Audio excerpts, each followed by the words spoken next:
사실 수련회 둘째 날 여러분과 함께 어떤 이야기를 나눌까, 어떤 또 강의를 할까, 어떠한 시간으로 좀 채울까 이제 고민을 좀 하다가 저도 아직 여러모로 부족하기는 하지만은 제가 2006년부터 목자로 좀 살아오면서 이번에 또 올해 다시 새롭게 목자로 다시 살기 시작했잖아요. 그러면서 제가 목자로 살아가는 데 있어서 나름 좀 정리하고 그걸 목양에 좀 적용했던 것들을 우리 목자님들과 함께 좀 편안하게 이야기를 좀 나누면 어떨까 그런 생각이 들어가지고 오늘 제가 나름의 우리 동행의 목자님들과 함께 나눌 이야기들을 좀 준비를 좀 해봤습니다.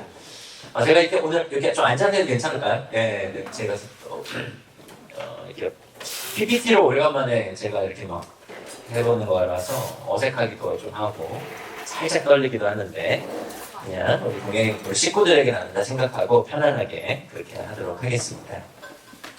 그래서 제가 또 좀 돌아봤어요. 제가 목자를 했던 지난 세월들을 좀 강의 준비하면서 좀 돌아갔는데 제가 2006년부터 이제 목자를 시작을 했습니다. 그래서 이 사진은 이제 저희 청계가족교회 첫 MT 사진인데요. 여러분이 아는 얼굴들도 좀 있고 제가 맨 오른쪽에서 두 번째는 저 재수씨, 우리 제 동생의 아내인 우리 김미연 목자의 얼굴입니다. 2006년부터 2009년까지 제가 청계가족교회 목자로 그렇게 가정교회 사역을 시작을 했죠. 지금부터 한 16년 전 그렇게 가정교회 사역을 시작했습니다. 그 다음에 이제 2013년에서 2018년 번동 가정교회에서 이제 이름이 나중에 이제 집이 이사하는 바람에 이제 숭인가정교회로 이름이 바뀌어서 저희가 그때 이렇게 가정교회 시작할 때 식수도 했었어요. 이게 식수입니다. 네, 가정교회 시작하면서 나무를 심었어요. 얼마 가지 않아 죽었지만 네, 식수. 1주년 때 식수했나요? 1주년 기념에? 어쨌든 저희가 이렇게 식수도 했습니다. 그래서 여기에 우리 하진이 이렇게 보이네요. 우리 문식정 목자. 네. 그래서 2014년에서 18년 이제 번동가정교회에서 숭인가정교회를 했고, 저희가 2016년에 두 개의 가정교회를 이렇게 하게 됐습니다. 그래서 2016년부터 2018년까지 숭인 1가 가정교회랑 그 다음에 숭인 2가 가정교회 이렇게 두 개의 가정교회를 그래서 금요일 날에 숭인 2가였나요? 2가 금요일 날에 숭인 2가 그리고 토요일 날에 숭인 1가 그렇게 하면서 두 개의 가정교회를 시작했습니다. 여기 이제 아는 얼굴들이 좀 보이시죠? 우리 진설 부부, 초원이가 이렇게 귀염둥이였고요. 네, 그래서 이렇게가 숭인 1가였고 그리고 이제 여기 숭인이가는 우리 참아 목자님, 지은 목자님도 있고 이렇게가 있었고 그 다음에 이제 2018년부터 2020년까지 저희 목자 부부가 가장 힘들어했던 가정교회 지금 하나였습니다. 그래서 그때가 이제 동북숭인, 그러니까 이제 그때가 저희가 교회 이름을 동행으로 짓기 전에 동북부 모임 이렇게 했었어요. 그래가지고 숭인가족교회 앞에 동북숭인가족교회 그렇게 이름을 붙이고 했습니다. 여기 이제 우리 박홍진, 하지연 목자님 얼굴이 이제 보이네요. 그리고 이제 2022년에 저희가 9월 별내선물 가정교회로 이렇게 개척을 했습니다. 사실 이때 이 사진을 찍을 때만 해도 우리 이제 흩어진다 하고 마지막 작별 사진으로 그렇게 찍었던 사진이었는데 저희가 별내 선물 가정교회를 이제 개척을 하게 됐어요. 사실은 제가 이제 가정교회 하면서 많이 던졌던 질문 하나가 이거였습니다. 나만 힘든가?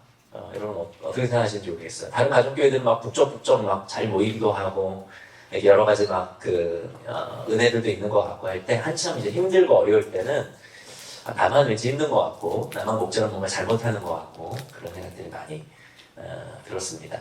제가 2018년에 이제 저의 뒤를 이어서 목자가 된 제자이며 동역자인 후배 목자가 저한테 카톡을 여러 가지 이제 가족끼리면서 어려운 것들 이렇게 하면서 카톡을 저한테 보냈어요. 그 카톡 중에 하나가 이제 끝자락에 목사님 목자가 된다는 건 참 힘드네요. 이렇게 카톡이 왔었습니다. 그래서 제가 거기다 카톡을 뭐라 달았냐면 그래 그래서 영광스러운 것이겠지. 잠깐 힘겹자. 그래서 영원한 감격을 목자만이 누리는 그 영광을 포기하지 말자라고 멋지게 달았는데 제가 이걸 달고 나서 제가 일기장에는 이렇게 썼어요. 그렇게 녀석을 격려했지만 사실 그 격려는 나를 향한 것이기도 했다. 네. 이렇게 우리 어제도 나눴지만은 목자로 살아가면서 가족들을 몰랐으면 하는 것들, 또 가족들에게 이야기하지 않는 목자의 어떤 부분들이 있잖아요. 그러니까 그때 당시에도 저도 많이 좀 힘들고 어려웠었는데 저에게도 격려가 필요했는데 내색하진 않고 이제 그 친구를 좀 격려하면서 저 자신에게도 좀 토닥였던, 그리고 나서 일기를 썼던 그런 글이었습니다. 사실은 나만 힘든가 이렇게 생각하지만은 큰 위로가 되는 거는 우리가 정말 그 목자로서 가장 탁월했던 그 성경의 인물들도 실패했다는 것입니다. 가장 탁월한 목자가 누구일까요? 성경 가운데. 그렇죠. 예수님이죠. 예수님이 12명의 제자들과 함께 3년 동안 가정교회 하신 거거든요. 3년 동안 공동체 하신 겁니다. 당연히 가장 탁월한 목자는 당연히 예수님이시던 것이고, 예수님의 자기소개 중에 여러분들 요한복음 보면은 뭐 나는 뭐뭐다 이렇게 비유적으로 표현한 것들 있긴 하지만, 예수님이 실제로 뭐 자신을 제사장이나 당시에 구약의 유대인들에게 익숙한 제사장이나 뭐 선지자 또는 뭐 설교자, 뭐 장로 이렇게 부르신 적이 없고, 자신을 거의 유일하게 목자라고 이렇게 여기기를 좋아하셨습니다. 예수님은 가장 탁월한 목자죠. 그래서 3년 동안 12명의 제자들 데리고 이제 가정교회 같은 공동체를 이끌었는데, 여러분 예수님이 목자로 계신 가정교회 생각해 보시면 어때요? 예수님이 목자로 계신 가정교회, 와, 얼마나 좋을까요? 그죠? 근데 그 가정교회 끝은 어떻죠? 네, 철저한 실패였죠. 목자로서 철저한 실패였습니다. 일단은 가룟 유다, 여러분 잘 아는 가룟 유다에 의해서 예수님이 이제 배신을 당했는데, 그 배신의 결과는 여러분이 가정교회 목양하면서 가장 지금까지 겪었던 가장 큰 배신은 어떤 거였나요? 뭐 뒷담화 정도? 그걸 이렇게 거쳐거쳐 듣게 되었을 때 그때 받는 큰 상처. 그리고 그냥 단순히 뭐 이렇게 떠나가는 거 정도가 아니라, 가룟 유다가 예수님을 배신한 그 배신의 정도는 예수님을 로마 정부에 팔아넘겼잖아요. 돈을 받고. 그래서 실제로 예수님이 어떻게 됐죠? 정치범으로 몰려서 십자가 가장 잔혹한 사형 형태를 죽으셨잖아요. 목자를 그렇게 가장 잔혹하게 고문당하게 하고 죽이게 했던 사람이 예수님의 가정교회 안에 있었던 가족이었다는 거예요. 그리고 나서 그 나머지 그럼 11명은 어땠느냐? 그럼 그 11명 예수님을 보호했나요? 예수님을 지켜드렸어요? 다 도망갔잖아요. 다 도망갔습니다. 그럼 예수님의 목자로서의 최종 성적표는 여러분 몇 점 주실 수 있겠습니까? 예수님도 목자로서 실패하셨죠. 네, 예수님도 힘드셨을 겁니다. 힘 안 드셨겠어요? 사도 바울은 어떤가요? 사도 바울은 역사 속에 수많은 가정교회들을 세운 그런 목자였습니다. 사도 바울 역시도 목자로서 실패했죠. 일단 동역자와의 갈등이 있었고요. 사도 바울은 일단은 뭐라 그럴까, 사도 바울이 갈등을 일으키고 싸웠던 사람이 누구예요? 바나바였잖아. 바나바. 뭐 예를 들면은 우리로 치면은 누구를 예를 들 수 있을까요? 누구로 이거 괜히 시험 들 수 있으니까. 아니, 바나바와 싸운 거는 좀 심한 거 아니에요? 바나바는 그 성경의 사도행전 같은 데 보면은 착한 사람이다라고 하는 그런 평도 있는데, 물론 그 착한 사람을 어떻게 해석하느냐에 따라 좀 다르긴 하지만, 어쨌든 바나바는 굉장히 뛰어난, 인격적으로도 굉장히 성숙한 리더였고 위로의 아들이라고 하는 이름을 가진 사람이었는데, 바나바와 다툴 정도면은, 그리고 바나바가 사실은 바울의 선배잖아요. 이끈이잖아요. 그런데 그 바나바와 맞짱을 두고 싸워가지고 그 다음부터 만난 기록이 없어요. 뭐 어떨지 모르겠지만, 그렇게 했을 때 이 바울도 갈등을 잘 해결하지 못했던 그런 사람인 것도 같습니다. 근데 왜 싸웠죠, 바나바랑? 나름의 바울은 원칙주의자였나? 이런 생각도 들어요. 누구냐면 마가 때문에 싸웠죠, 마가 때문에. 그래서 마가의 미숙한 모습을 보고, 연약한 모습을 보고, 우리 선교팀에 마가를 데려가야 된다. 그리고 끝까지 품어야 된다라고 하는 바나바 입장과, 안 된다, 쟤 데려가면 안 된다라고 하는 이 바울의 입장이 때문에 이제 다툼이 시작된 거죠. 그 후에 이제 바울은 마가와 화해하죠. 그리고 훗날 이제 마가가 사도 바울의 동역자가 되기는 하지만, 분명히 이 사도 바울의 초기 사역의 사도 바울의 모습은 그렇게 사람을 품는데 그렇게 품이 크지 않았던 것들로 보여지기도 합니다. 외람되게 한번 그렇게 생각을 해보면요, 바울의 초기에 그렇게 사람들과 원만한 관계, 갈등도 잘 해결하고 사람을 품는 품도 넓고 그러진 못했던 것 같아요. 그게 이제 우리에게 좀 위로가 되지 않나요? 좀 위로가 됩니다. 근데 바울의 말년에도 예수님처럼 그런 바울의 말년에 이제 바울을 떠나 배신한 그런 목양의 실패도 있었습니다. 경험을 했었죠. 여러분, 제가 여러분 강의 하나 안 드렸나요? 그렇구나. 잠깐만요. 내가 강의 준비했는데. 그렇군요. 네.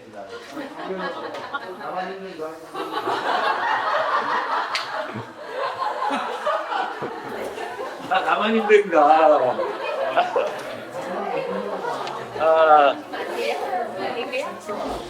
우리 정말 정신차리 정말 유머는 정말 고차원적이야. 나만 힘든가. 네. 네.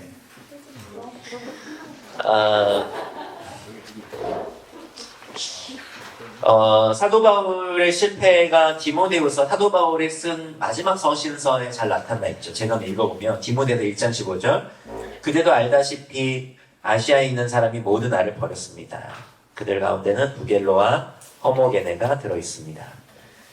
4장 10절에 대만은 이 세상을 사랑해서 나를 버리고 데살로니카로 가고, 그레스게는 갈라디아로 가고, 디도는 달마디아로 가고, 이런 기록이 있고요. 또 디모데후서 4장 16절에는 내가 처음 나를 변론할 때 내 편에 서서 나를 도와준 사람은 한 사람도 없습니다. 모두 나를 버리고 떠났습니다. 그러나 그들에게 허물이 돌아가지 않기를 빕니다. 이런 기록들이 있습니다.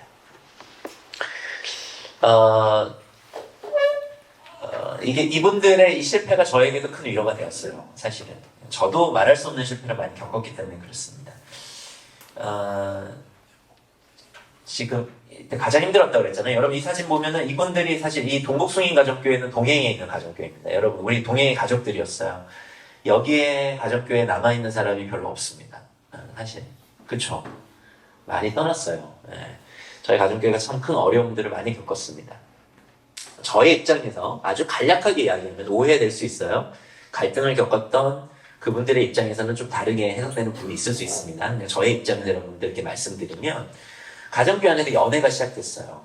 그래서 연애가 시작되면서 그 가족들하고 얽혀진 여러 그 관계들과 감정들로 인해서 여러 가지 오해들이 많이 생기기 시작했고, 목자로서 그것들을 중재하고 또 연애를 시작한 그 가족들에게 몇 가지 좀 나름의 직원, 서로가 너무 이렇게 몰입하고 있었기 때문에 그렇게 하면서 저와도 이제 갈등이 좀 심해지게 됐고, 그런 여러 가지 어떤 사건들이 계속 증폭되어져 가면서 여기 있는 많은 사람들이 교회를 떠나기도 했습니다. 물론 제가 약간의 변명을 하자면 이때는 나름의 동행교회 개척과도 맞닿아 있었기 때문에 여러 가지 가정교회 안에 일어났던 여러 가지 어려움들을 제가 적극적으로 중재하고 에너지를 많이 평소보다는 많이 들이기 어려운 상황이기도 했었고, 지금까지 역대 가정교회 식구들보다도 가장 많이 저의 목양이 닿지 않았던 그런 가족들이기도 했었습니다. 네. 근데 어쨌든 그런 여러 가지 어려움 속에서 우리 홍재 목사님하고 또 지연 우리 목자님이 저희들 곁에서 많이 저희들을 또 보호해주기도 하고, 같이 그 어려움들을 같이 해소나왔던 그런 기억들이 있습니다. 어쨌든 저도, 이전에도 마찬가지고요. 여러 가지 많은 실패를 겪었습니다. 여러분들은 어떠세요? 아까 나눔하실 때 여러분들도 나만 힘든가? 다른 목자님들은 다들 잘 알고 계신 것 같은데 그렇게 생각하고 계신지 모르겠지만 그렇지 않습니다. 그래서 생각해봤어요. 왜 목자가 힘들까? 여러분, 목자가 왜 힘들까요? 목자로 가정교회를 세워가는 게 왜 힘들까요? 일단은 사람들이 너무 다릅니다. 우리가 이해하기 어려운 다양한 사람들로 가정교회가 구성되어 있기 때문에 어렵죠. 여러분, 식물도요, 어떤 식물은 매일 물을 필요로 하지만 어떤 식물은요, 그렇게 물을 주다가는 뿌리가 썩어서 죽게 됩니다. 과습되죠. 내가 이 사람에게 했던 나의 사랑의 표현이 이 사람에게 되게 적실해서 똑같이 이 사람에게 해보았지만 이 사람은 오히려 분노하고 화를 내고 어떻게 당신의 목자라면 그럴 수 있냐고 그렇게 화를 내기도 하죠. 그게 우리가 겪는 일입니다. 너무나 다양해요. 그래서 사실 어렵습니다. 기질도 다르고 성격도 다르고 자란 환경과 문화의 차이도 다르고 신앙의 색깔도 다르고 무엇보다 정말 어려운 거는 관계적인 욕구의 차이가 커요. 어떤 사람은 좀 날 내버려뒀으면 목자님 저 안 찾아와도 되거든요. 저 좀 내버려두세요. 이렇게 하는 가족이 있는가 하면 어떤 가족들은 몇 번을 그래도 내 나름대로 애를 썼는데 우리 목자님은 나한테 별로 관심이 없는 것 같아. 관계의 욕구도 굉장히 차이가 크죠. 그런 다른 사람들이 한 공동체를 이루어간다는 건 정말 쉽지 않고 그들을 목자로서 이끌어간다는 것 역시 쉽지 않습니다. 근데 그보다도 더 목자가 어려운 이유가 여기에 있는 것 같아요. 네. 요거는 한번 저희가 워크샵을 좀 해보면 좋겠는데, 여기 지금 그림이 있잖아요. 16가지의 그림이 있습니다. 이 16가지의 그림 중에서, 내가 생각하기에 가장 바람직한 목자상을 표현한 그림, 목자로서의 리더십을, 가장 잘 표현하는 그림은 어떤 것일까? 를 한번 생각해 보세요. 첫 번째 그림은 뭐죠? 전쟁에서 앞서서 나를 따르라 하고 이렇게 나가는 그림이고, 두 번째는 지휘자가 지금 그죠? 오케스트라를 연주하는 그런 그림이고, 세 번째는 다리, 네 번째는 외줄타기, 그리고 다섯 번째는 물방울이 이렇게 떨어져가지고 표면에 이렇게 물결이 있는 그림이고요. 여섯 번째는 화살표 표지판, 그 다음은 오리, 이 새끼 오리들의 이제 오리가 이렇게 품고 있죠? 이끌고 있고, 그 다음에 철새, 기러기가 이렇게 맨 앞에 있는 기러기가 나머지 기러기들을 이렇게 이끄는 그런 그림이고요. 그 다음 그림은 촛불 그림이 있고, 그 다음에는 뭔가 시위, 함께 싸우고 투쟁하고 이런 그림이 있고, 그리고 그 다음 그림에는 이제 누군가가 한 아이를 이렇게 안아서 그 아이를 좀 웃게 해주네요. 네. 우리 하리가 생각나는데, 네. 그리고 큰 나무 그림이 있고, 그 다음 맨 밑에 좌측에 있는 그림은 파도 그림입니다. 파도 그림. 그 다음 퍼즐, 그 다음 높은 산, 그 다음에 악수 하는 그런 그림이 있는데, 지금 각 교회에서 내가 생각하는 가장, 이 그림이 가장, 내가 생각하는 가장 좋은 목자상을 표현한 그림인 것 같다. 혹은 나는 이런 목자가 되고 싶다. 아니면 나는 뭐 이런 목자가 되고 싶었던 건 아닐까? 어쨌든 그런 그림을 하나 선택해 보시기를 바랍니다. 그리고 왜 그 그림을 선택했는지 한번 이야기를 한번 잠깐 나눠보는 시간을 잠깐 가지도록 하실게요. 네, 너무 감사합니다. 네, 사실 우리가 이렇게 정답은 뭘까요? 없죠, 없습니다. 정답은 없습니다. 그러니까 우리가 목자로 하는 힘든 이유는 우리가 이끌어야 될 사람도 다양하지만 그 사람들이 우리에게 거는 기대가 너무 다양해요. 그래서 우리가 어렵습니다. 목자는 그래서 동행의 역사가 계속되는 동안 모든 목자가 어려울 거예요. 너무나 다른 기대를 가지고 목자는 일해야 되는 거 아니야? 우리 어제 그 워크숍에서도 목자는 일해야 되는 거 아니야? 라고 하는 그런 기대가 너무나 다르기 때문에 우리가 당연히 그 기대를 다 충족시켜줄 수 없기 때문에 목자는 어렵죠. 그럼에도 불구하고 우리가 목자로 사는 이유가, 이런 어려움에도 불구하고 목자로 사는 이유가, 그것은 첫 번째로 우리의 부르심이기 때문에 그렇습니다.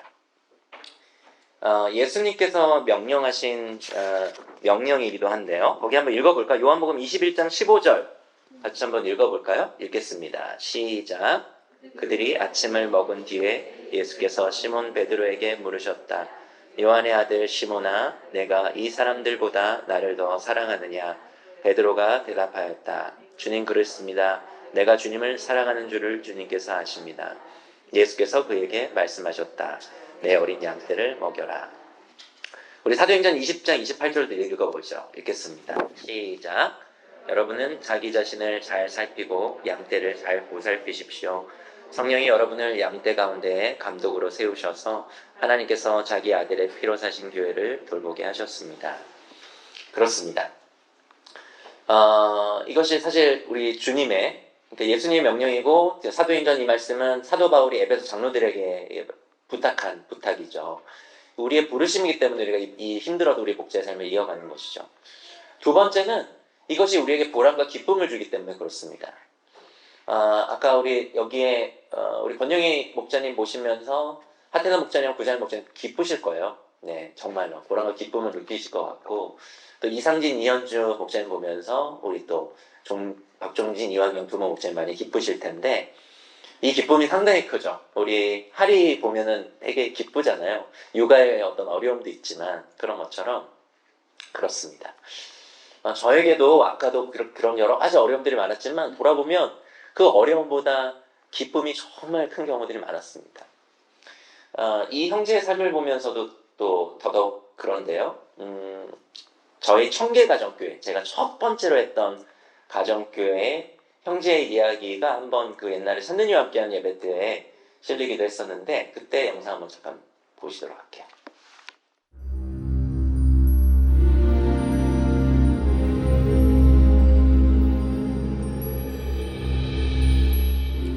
조선족, 우리는 합법적으로 중국 국적을 가졌고 중국의 공산주의 사상에 뿌리를 둔 교육을 받았다. 그렇지만 조선어로 공부했고 한국과 북한과 늘 연관되어 있었다. 그러나 중국의 소수민족 중 하나로 여기며 민족에 대해서 크게 의식해본 적이 없었다. 대학에서 수학 교육을 전공했지만 연변에서 가정이 해체된 아이들을 지도할 엄두가 나지 않아 포기했다. 2002년 IT 강국 코리아로 유학 왔고 잘 나가는 대기업 취업이 목표였다. 한국은 편리하고 아름다운 나라였지만 나는 이곳에 어울리지 않았다. 우리는 책장을 번지다 라고 하는데 한국에서는 넘기다 라고 했다. 여기는 괜찮다고 하는데 우리는 이롭다 그러고 영어도 많이 쓰니까 같은 말이어도 알아들을 수가 없었다. 게다가 나의 연변 말투를 감추고 고치느라 내 신경선은 매 순간이 전쟁터였다.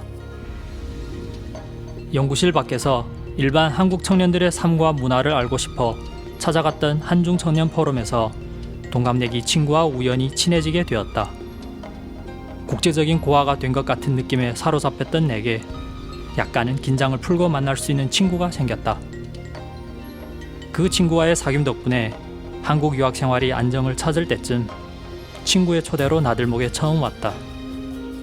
찾는 이와 함께하는 예배로 인해서 나는 새로운 세계를 안내받았다. 인생에 있어서 취업과 성공, 축구와 술 외에 내게 다른 길은 없었는데 어떤 본질적이며 깊이 있는 다른 길이 보였다. 그 길에서 만난 하나님, 세상과 만물의 창조자이신 분께서 나를 선택하여 아들로 만들기 위해 예수를 이 땅에 보내셨다는 사실을 알아가는 길은 전자공학보다 즐거웠다. 2006년 내가 가정교회라는 데 입양되었단다. 왠지 모르게 입양이란 표현이 딱 어울린다 느껴졌다. 멀쩡하게 생긴 다 큰 남자 여자들이 둥그렇게 모여 앉아 술도 없이 계속 이야기를 나눌 수 있는 게 신기했다. 환대란 타자에게 자리를 주는 것 또는 그의 자리를 인정하는 것, 그가 편안하게 사람을 연기할 수 있도록 돕는 것, 그리하여 그를 다시 한번 사람으로 만들어주는 것이다. 사람이 된다는 것은 사회 안에서 자리를 갖는다는 것 외에 다른 게 아니기 때문이다. 그러므로 환대는 자원의 재분배를 포함하기 마련이다. 이것은 아이들이 소꿉놀이를 시작할 때 먼저 장난감을 나누는 것과 비슷한 이치다. 아무리 욕심 많은 아이라도 상대방이 아무것도 갖고 있지 않으면서 서로 초대할 수도 선물을 주고받을 수도 없다는 걸 알기에 기꺼이 살림을 나누어 준다. 나는 청계 가정교회에서 중국인, 조선족, 박영춘이란 존재 자체로 인정받았고, 가정교회는 내게 지금 여기서 살아가는 모습뿐만 아니라 살아왔던 길들과 떠나온 곳에 대한 나의 이야기를 말할 수 있도록 자리를 마련해 줬다. 그들의 환대는 나를 진실한 공동체로 초대했다. 그들과 함께 나의 고향으로 여행 간다는 계획은 참 설렜다. 이렇게 시작된 여행이 어쩌다 보니 2007년 나들목의 첫 번째 통일비전 트립이 되었다. 교회의 공식적인 행사로 소개되다 보니 난 부담스러워서 열심히 역사와 문화책을 뒤적였다. 공부하면서 나의 무지를 깨달았지만 민족과 역사, 그리고 공동체에 대한 의식이 꿈틀거리기 시작했다. 하나님이 그리스도 안에서 나를 받아들이셨고, 나는 그리스도 안에서 특별한 존재이며 그리스도 안에서 새로운 가족 공동체에 속했다는 사실이 내게 점점 진하게 스며들면서 질문하기 시작했다. 나는 누구인가? 중국인 조선족으로 연변에 살았던 나를 향한 하나님의 부르심은 무엇인가? 나는 지금 한 재단에서 민족화해 사역을 담당하는 간사로 일하고 있다. 우리 민족은 분열된 역사를 가지고 있다. 아직도 진행 중이다. 그 가운데 한 사람으로서 개인적인 고통과 아픔이 있었지만 나의 분열이 우리의 분열을 치유하도록 돕는 소망이 있다.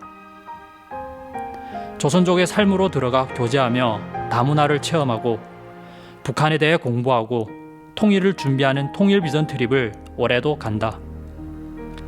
한 가정교회에서 시작된 작은 여행이 나들목교회의 변혁 사역의 열매가 되었다.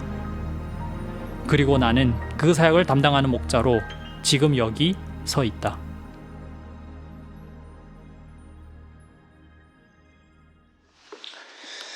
네,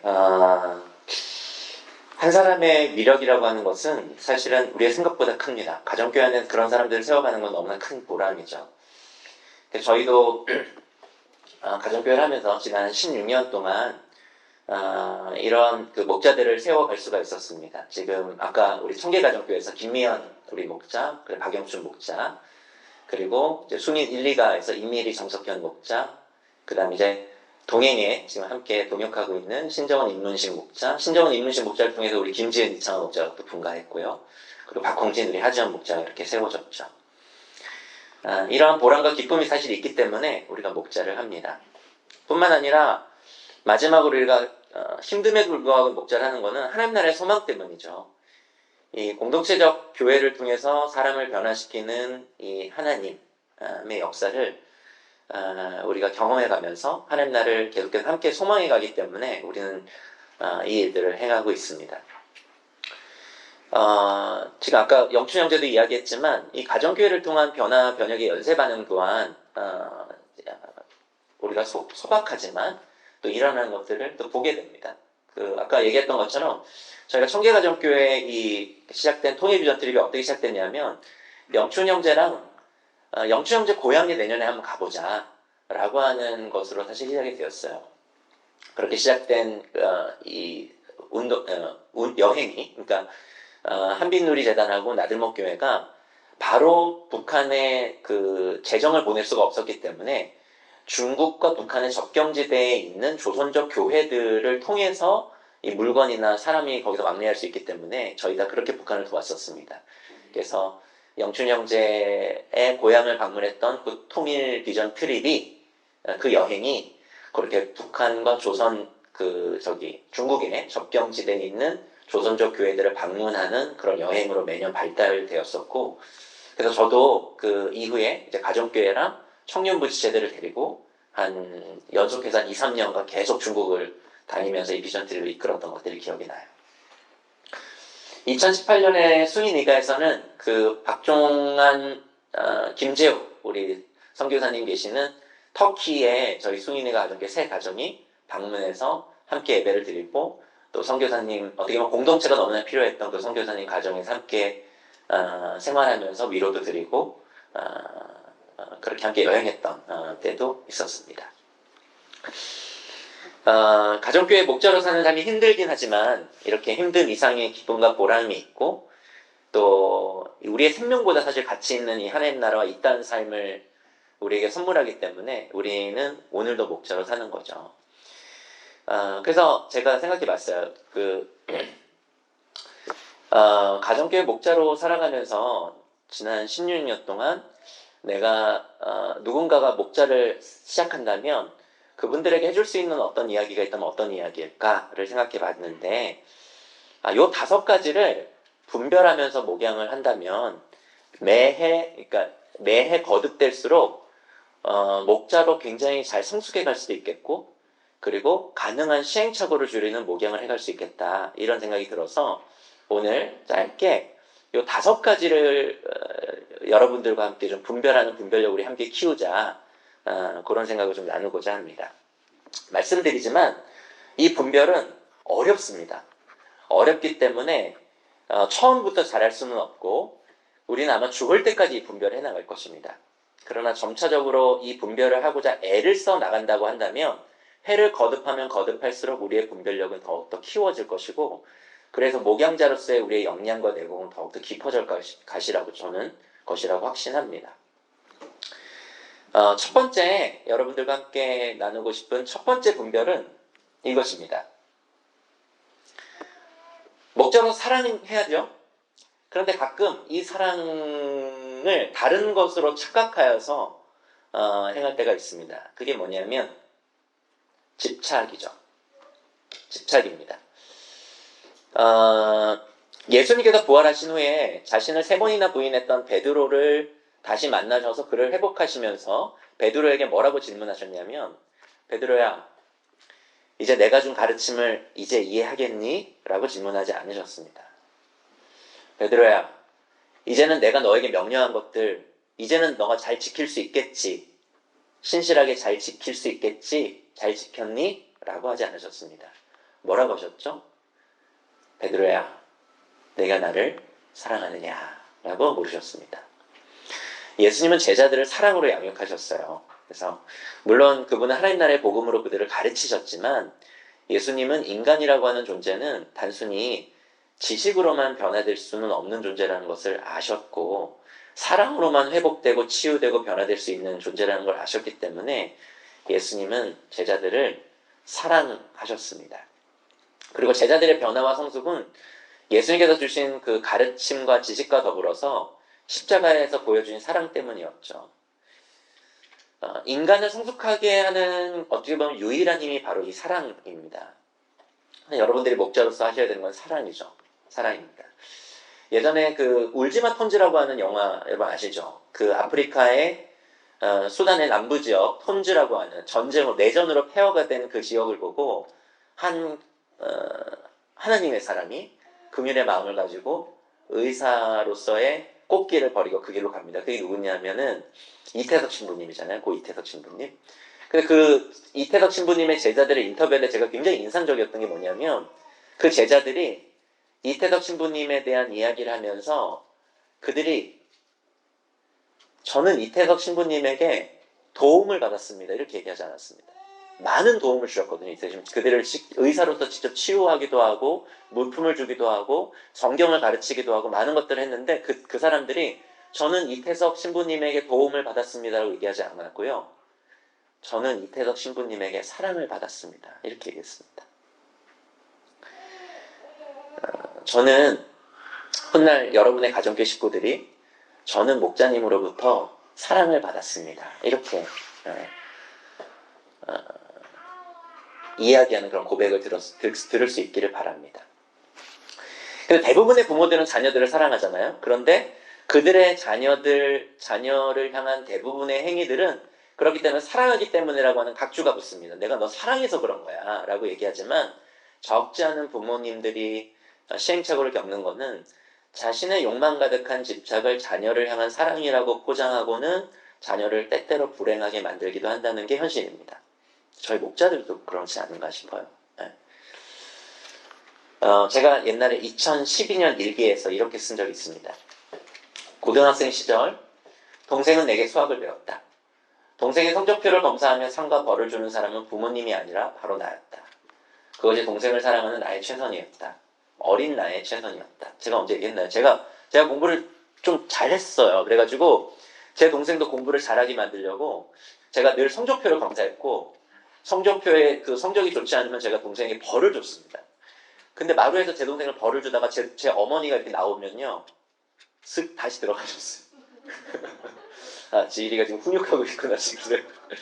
근데 제 동생에게 나중에 알겠는데 그게 엄청나게 큰 상처라는 거. 형에게도 상처였고, 자기를 구원해줄 부모님이 그걸 그냥 지나쳤다라고 하는 거가 큰 상처라는 것을 나중에 알게 됐어요. 조금 커서 알게 되었다. 그렇게 동생이 잘하기보다는 그것으로 동생이 오히려 상하고 있었다는 것을. 조급함 때문에 자꾸 사랑하는 사람들을 안아주기보다 다그치게 된다. 미안하다. 하지만 내일의 나는 좀 더 성숙한 사랑을 너에게 줄 수 있겠지. 기다려주렴. 내가 조금 더 클 때까지. 이렇게 제가 글을 쓴 적이 있습니다. 때문에 우리는 사랑이 자칫 집착이 되지 않도록 잘 분별해야 하고요.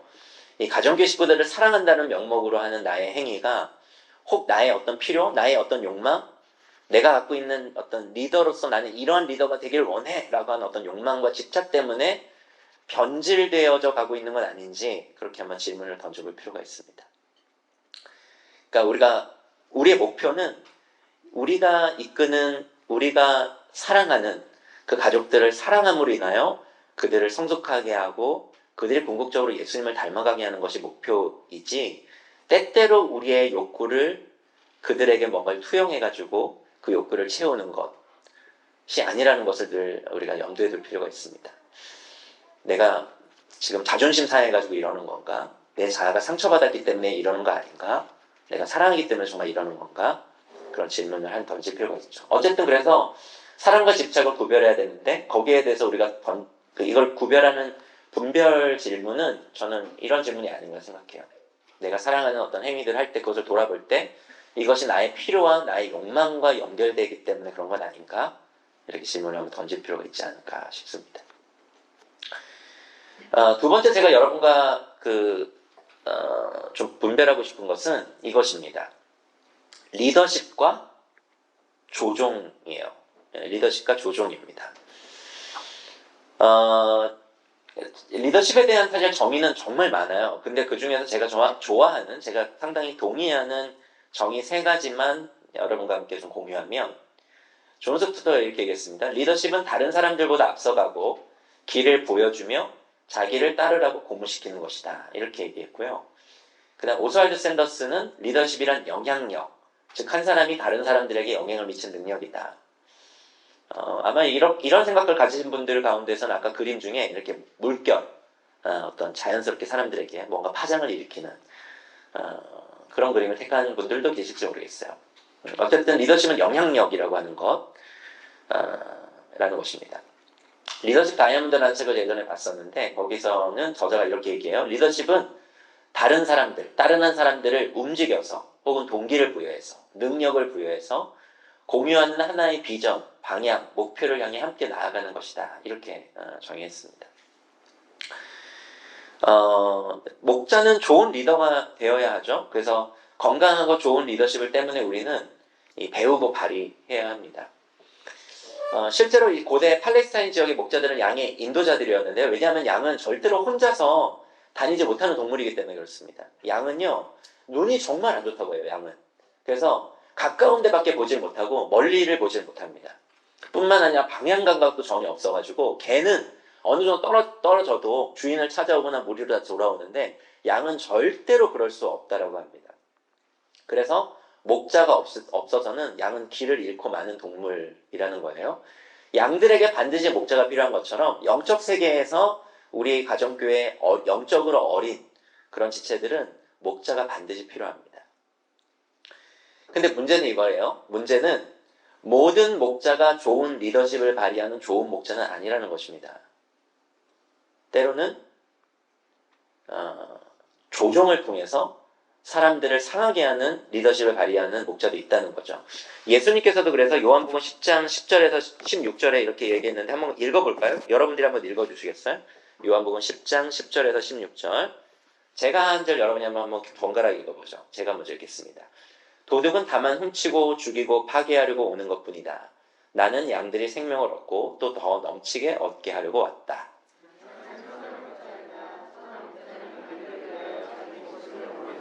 삭구는 목자가 아니요 양들도 자기의 것이 아니므로 이리가 오는 것을 보면 양들을 버리고 달아난다. 그러면 이리가 양들을 물어가고 양떼를 흩어버린다. 나는 선한 목자이다. 나는 내 양들을 알고 내 양들은 나를 안다.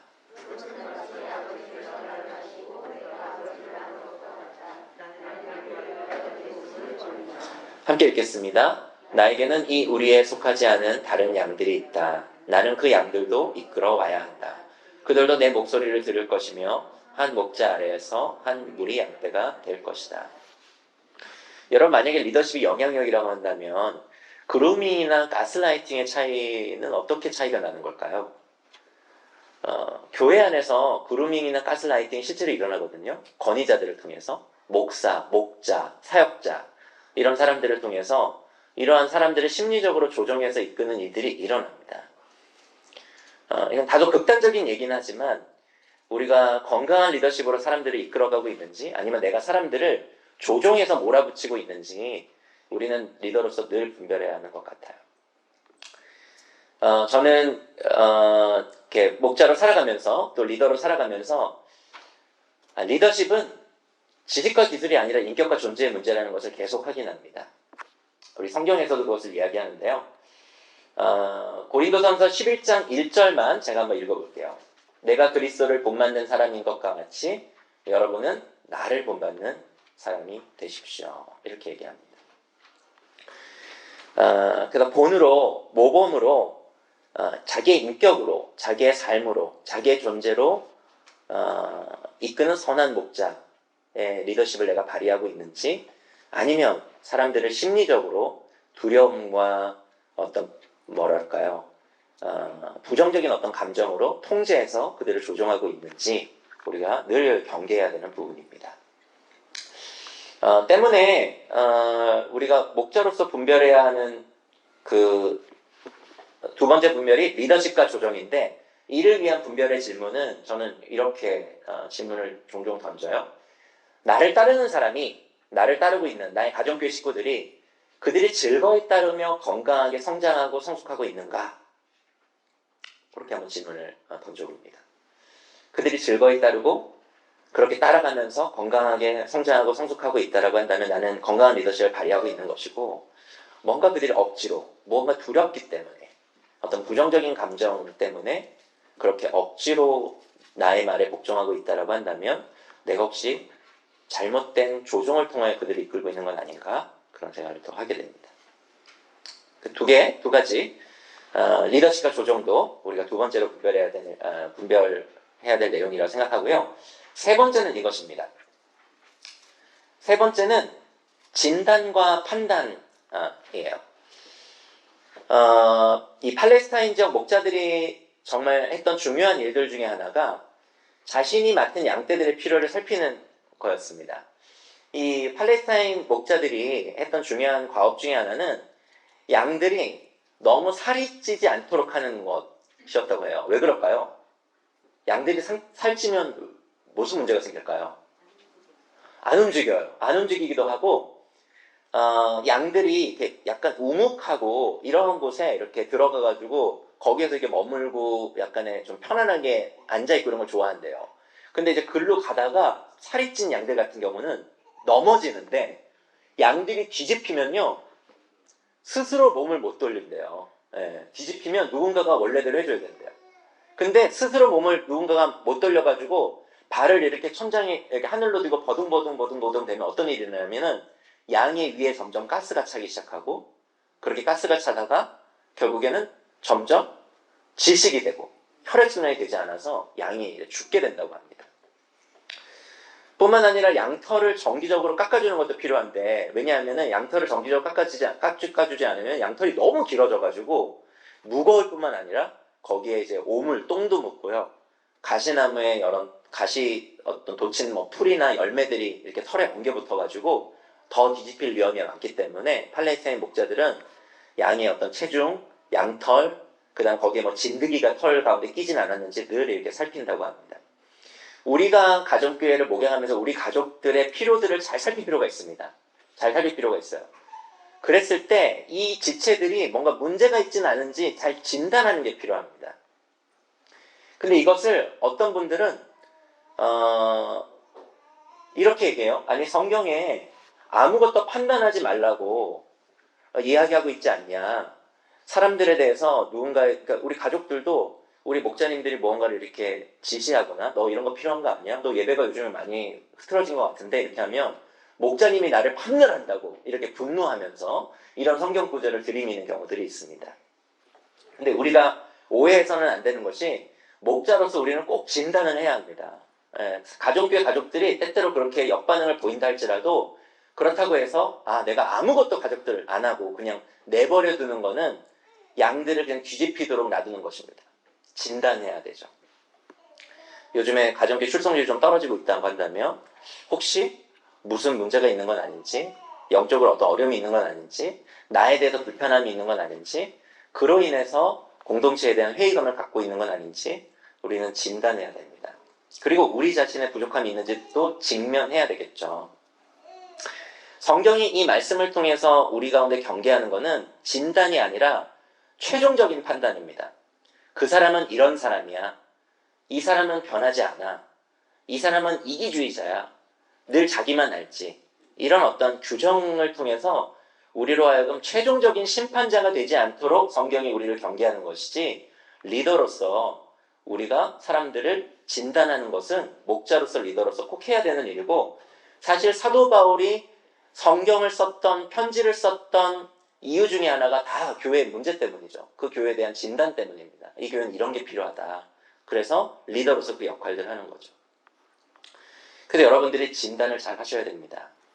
그래서 내가 누군가를 판단하는 자인가 진단하는 자인가도 여러분들이 잘 분별하셔야 돼요. 그래서 가족들도 이 목자님이 나를 최종적으로 심판자로 나를 규정하느냐, 아니면 나를 기대하기 때문에 나를 진단해서 나의 필요를 채우느냐 할 때, 우리 목자님은 나의 필요 때문에 때때로 나에게 이렇게 쓴소리를 해주시는 분이지 이건 나를 향한 기대 때문이야 라고 가족들이 느끼게 해줘야 됩니다. 이를 위해서 분별하는 질문은 내가 규정하는가, 내가 그 사람을 규정하는가 아니면 기대하는가 입니다. 내가 규정하지 않다 할지라도 우리가 가족들에 대해서 때때로는 좀 부정적인 피드백을 줄 때 우리가 하는 말을 좀 잘 관찰해 볼 필요가 있어요. 너는 언제나, 너는 한 번도, 너는 자꾸 이런 말을 쓰면은 내가 쓰고 있는지 돌아볼 필요가 있습니다. 그런 말을 자주 쓰는 사람들은요, 그런 목자 밑에서 있는 우리 가족들은 우리 목자님이 나를 규정짓는다고 생각해요. 내가 목자 많이 해봤는데 이런 건 정말 처음이다. 이런 얘기들. 너는 그리고 이런 사람이잖아. 그러니까 너가 이렇게 반응하는 거야. 라고 하는 그런 말들을 우리가 하고 있지는 않은지 돌아볼 필요가 있습니다. 어쨌든 세 번째의 분별은 여러분과 나누고 싶은 분들은 내가 진단하느냐 판단하느냐 이고요. 그리고 네 번째의 분별은 이것인데 내가 책망하느냐 아니면 정죄하느냐입니다. 때로 우리가 목자로서 드러난 가족들의 연약함과 죄를 다뤄야 할 때가 있죠. 이 아이들을 양육할 때 훈육이 필요한 것처럼 우리는 목자로서 반드시 가족들의 연약함과 죄를 다뤄야 합니다. 하나님께서 당신의 이스라엘 백성들을 이끌어 가실 때 하나님과 이스라엘 백성들 사이를 중재하는 제사장을 이스라엘 백성들에 보내기도 했지만 때때로는 엄하게 하나님의 심판의 메시지를 전하는 선지자를 보내시기도 하셨잖아요. 우리가 제사장으로서 역할도 해야 되지만 때때로는 선지자로서 역할도 해야 됩니다. 근데 그때 우리가 이걸 분별해야 되는 거예요. 내가 지금 이 사람을 사랑 안에서 책망하는지 아니면 그 사람을 정죄하는지 분별할 필요가 있습니다. 이건 굉장히 어려운 일인데요. 저는 이 책망을 잘하기 위해서 9대1의 법칙을 씁니다. 9대1의 법칙. 제 나름의 그냥 법칙이에요. 그게 뭐냐면 한 번의 책망을 위하여 9번의 격려와 9번의 칭찬, 9번의 사랑을 표현하는 것입니다. 그러니까 제가 이 사람과 같이 시간을 보내면서 가정교회 목양을 하면서 10번 중에 한 번만 아주 책망을 하고 나머지는 주로 격려와 칭찬을 해요. 제가 이거는 사역자 그룹도 마찬가지입니다. 예를 들면 홍진 목사님이나 우리 최상원 목사님, 김성희 전사님에게는 제가 거의 책망하는 일은 거의 많지 않습니다. 그러나 그 책망을 위해서 정말 잘하는 것들, 격려하는 것들은 제가 정말 많이 표현하려고 합니다. 여러분들도 그래 9대1의 법칙 이거 정말 저는 추천합니다. 여러분 그래서 충분히 목자님은 나를 너무너무 사랑해. 목자님은 나를 정말 신뢰해. 나를 위해서 정말 많이 기도하시는 분이야 라고 하는 신뢰 가운데 있을 때의 책망은 굉장히 강력한 힘을 발휘하게 됩니다. 그러나 격려와 사랑을 받지 못한 가운데서 늘 책망받았던 사람은 계속해서 면역 반응이 일어나요. 저항감만 생기죠. 그래서 사도 바울도 에베소서에 이렇게 이야기하는데 우리 이 말씀 한번 읽어볼까요? 에베소서 4장 29절 같이 한번 읽어보겠습니다. 읽겠습니다. 시작. 나쁜 말은 입 밖에 내지 말고 덕을 세우는 데에 필요한 말이 있으면 적절한 때에서 듣는 사람에게 은혜가 되게 하십시오. 여기 제가 표시했죠. 적절한 때에 하는 게 필요합니다. 그리고 듣는 사람의 편에서 은혜가 되게 하셔야 합니다. 내가 하고 싶은 이야기를 그냥 아무 때나 하는 게 그게 목자의 리더십이 아닙니다. 그래서 때문에 우리가 목자로 분별하는 네 번째 분별은 책망과 정죄인데 이를 분별하기 위해서 분별하는 질문은 내가 사랑하며 꾸짖고 있는가 아니면 혐오하며 화내고 있는가입니다.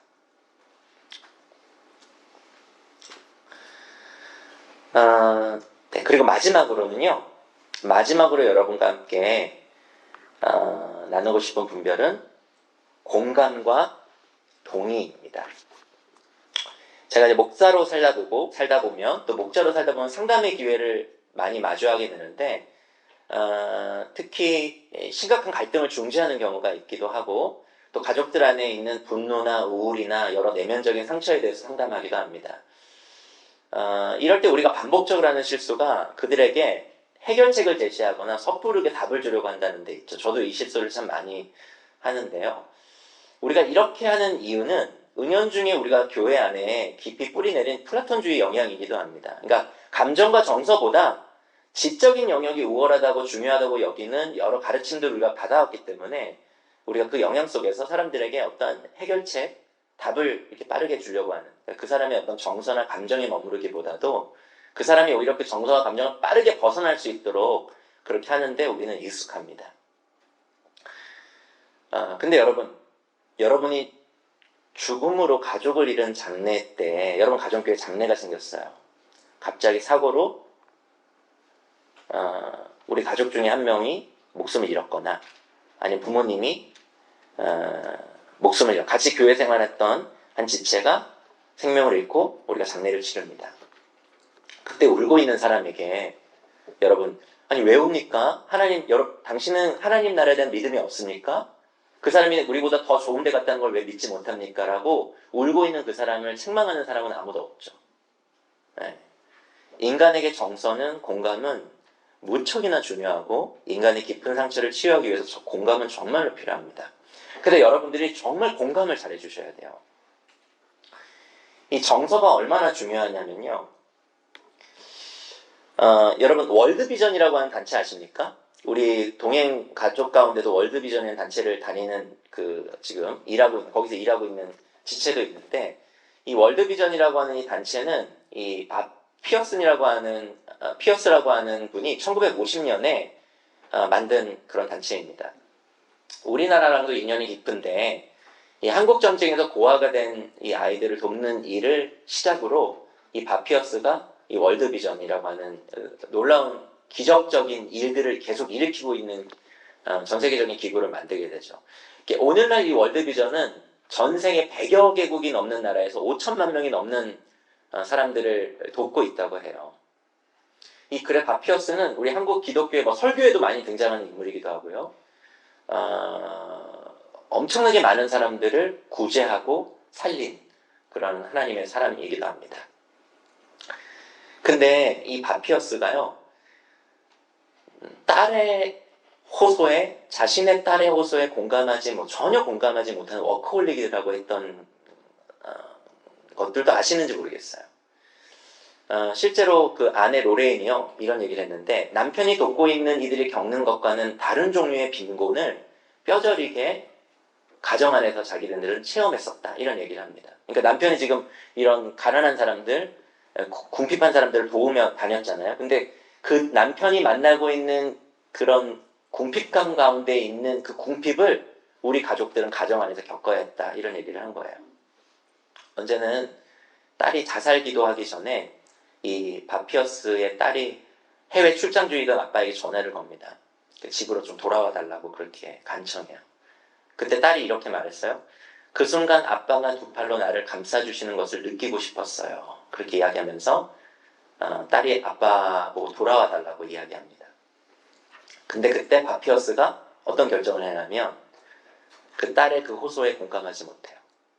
그리고 다시 해외로 출장을 떠납니다. 그리고 그 딸은 결국에 나중에 목숨을 스스로 끊는 데 성공해요. 네.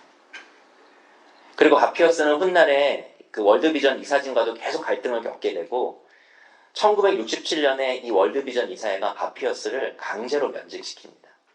그리고 1978년에 백혈병으로 세상을 떠나요. 이처럼 사람의 정서는요, 사람을 치유하고 건강하게 하는데 반드시 필요한 일입니다.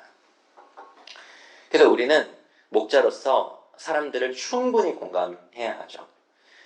그래서 저도 부족하긴 하지만 사람들의 느끼는 그 감정을 인정해 주려고, 충분히 공감해 주려고 부단히 많이 애를 씁니다. 근데 여기서 제가 공감과 동의를 이렇게 분별하려고 애를 쓰는 것은 이런 거예요. 예를 들면 심각한 부부싸움 때문에 이혼의 위기에 있는 부부를 제가 이렇게 중재하는 경우에 아내의 이야기를 충분히 공감합니다. 그럼 아내는 주로 누구 욕을 하죠? 남편 욕을 하죠. 남편에 대한 공감합니다. 그리고 제가 자신의 편이 되어주기를 바라죠.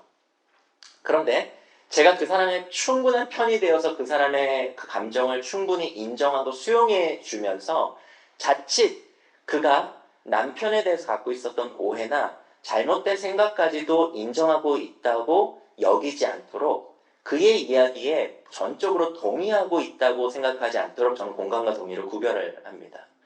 왜냐하면 이것은 중재에서 굉장히 중요하기 때문에. 나중에 제가 공감과 동의를 분별하지 않으면 나중에 3자 대면을 하거나 할 때 굉장한 배신감을 느낍니다. 목사님이 나중에 그렇게 얘기했었잖아요. 내 말이 옳다고 얘기했었는데 왜 남편 앞에서는 생각을 바꿔요? 라고 얘기를 하는 경우들이 있죠. 이건 굉장히 중요합니다. 갈등을 다룰 때. 그러니까 공감은 굉장히 중요합니다. 사람의 감정을 헤아려주고, 그건 존재를 인정해주는 거거든요. 그러나 그 사람의 모든 것들을 다 옳다고 여기는 것과는 우리는 좀 분별할 필요가 있습니다.